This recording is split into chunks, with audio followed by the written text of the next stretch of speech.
अभी भी सनातन सोचने वाले हैं तो उसके लिए क्या है, उनका दिक्कत क्या है। अगर इस प्रकार से हम निकालते जाएंगे तो हर इंसान जो अपने अपने मजहब के बारे में पुराने ख्याल से सोचते हैं तो उनको निकालने लग जाएंगे तो किसी मजहब का संख्या बहुत ही घट जाएगी। मैं एक बात कहती हूँ कि हर एक मुद्दे के पीछे अगर लोग ये दिखाना चाहते हैं कि उनका यहाँ पर जो संख्या में है उनके प्रति अगर वो स्वार्थ रूप में खुदगर्ज के रूप में कुछ बात करना चाहते हैं तो अब ये बात आगे नहीं बढ़ेगी, कोई भी बात। हमारे साथ बातचीत करने के लिए हैं माधवी लता, असदुद्दीन ओवैसी के खिलाफ चुनाव लड़ी थी। अरशद मदनी है जिन्होंने ये कहा है कि मॉब लिंचिंग के खिलाफ एक सख्त कानून बनना चाहिए क्योंकि कई लोग अभी भी सांप्रदायिक सोच वाले हैं। अरशद मदनी अभी जमीयतुल उलमाए हिंद के अध्यक्ष हैं। अभी भी सनातन सोचने वाले हैं तो उसके लिए क्या है, उनका दिक्कत क्या है। अगर इस प्रकार से हम निकालते जाएंगे तो हर इंसान जो अपने अपने मजहब के बारे में पुराने ख्याल से सोचते हैं तो उनको निकालने लग जाएंगे तो किसी मजहब का संख्या बहुत ही घट जाएगी। तो बात ये देश का है, हक का है, फंडामेंटल राइट है, राइट टू रिलीजियस एक्सप्रेशन है। मॉब लिंचिंग को लेकर कानून बनाने की मांग कर रहे हैं वो।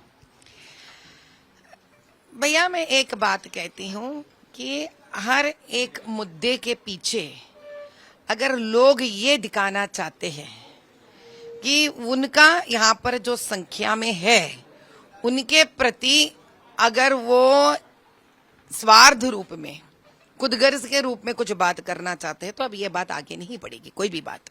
क्योंकि जो भी मजहब जिस मांग का वो कह रहे हैं वो कभी भी ये नहीं सोचे कि उस मजहब में लड़की की क्या हालत है, यूसीसी आना चाहिए उसका उन्होंने कभी भी समर्थन नहीं की है। ट्रिपल तलाक निकाला गया है उसका उन लोगों ने समर्थन नहीं की है।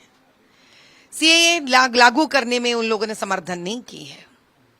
तो उनको जो कहना है कहने दीजिए, अब हमको भी पता है हमको क्या करना है। देश के अलग अलग हिस्सों से हम देख रहे हैं कि जो गौवध है वो लगातार चल रहा है। हमने मध्य प्रदेश में भी देखा कि बैनगंगा नदी में बहुत सारा गौवंश काट के बहाया गया। राजस्थान में भी इस तरह की घटनाएं हुई। क्या आपको लगता है जानबूझ के हो रही हैं? भैया जो भी इस प्रकार के अन्याय जो कर रहे हैं वो मातृ स्वरूप गौ मैया के साथ वो कर रहे हैं। हम सबको एक बात जानना चाहिए कि जितने भी फतवे निकले हैं गोवध नहीं करने का,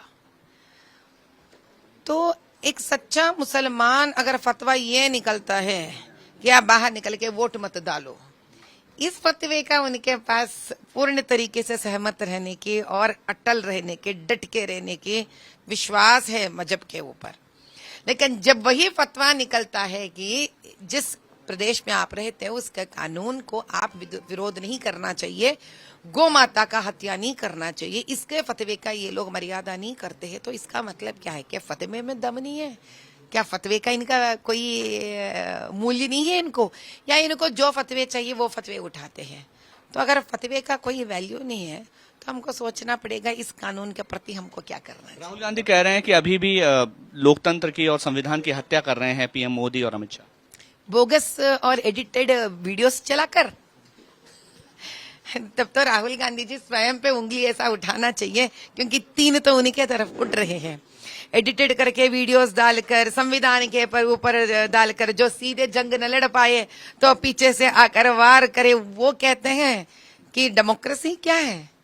उनको पहले जानना चाहिए अगर कोई वोट किसी से लाना है, मतदाताओं से अगर कुछ पाना है, उनका दिल जीतना है, तो सीधी सादी स्ट्रेट फॉरवर्ड वार करना चाहिए, जंग करना चाहिए। एडिटेड कॉपीज लेके जाकर मजहब के जात पात के नाम पर लोगों को दरार लेके आकर उसके अंदर, उसके लिए वो अपना मजबूती नहीं बनाना चाहिए। मोदी जी कह रहे हैं कि 50 साल पहले काला दिन था, एक कलंक लगा था देश पे इमरजेंसी के नाम का।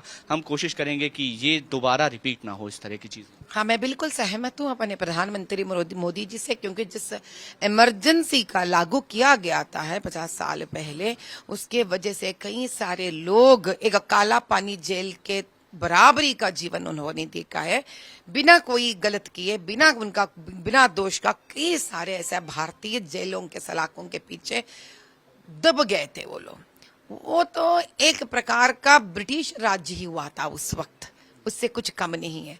हमारा ही प्रशासन रहकर हमारे भारतवासियों पर और एक ऐसा कभी ना आना चाहिए, ना कभी आएगा। ठीक है, एक नीट पे आखिरी सवाल, नीट आप चाहते हैं दोबारा?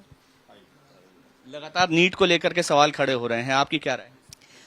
भैया आप एक बात सोचिए, एक प्रशासन में जब कोई काम होता है तो हर बार कांग्रेस गवर्नमेंट में भी ऐसा कई होते हैं, छूट हुए हैं।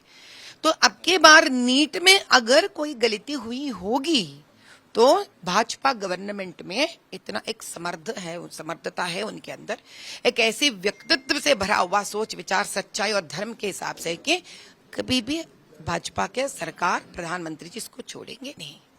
उसके बाद वो अपने न्याय करके ही रहेंगे। बात करने के लिए तो हमारे साथ माधवीलता बात कर रही थी और तस्वीरें हम लगातार दिखा रहे हैं। माधवीलता भोपाल आई हैं और हमने उनसे तमाम अलग अलग मुद्दों पे बात की जिन पर उन्होंने खुल के अपनी राय दी है। कैमरामैन यशवंत के साथ मकरंद काली, टाइम्स नाउ नव भारत, भोपाल।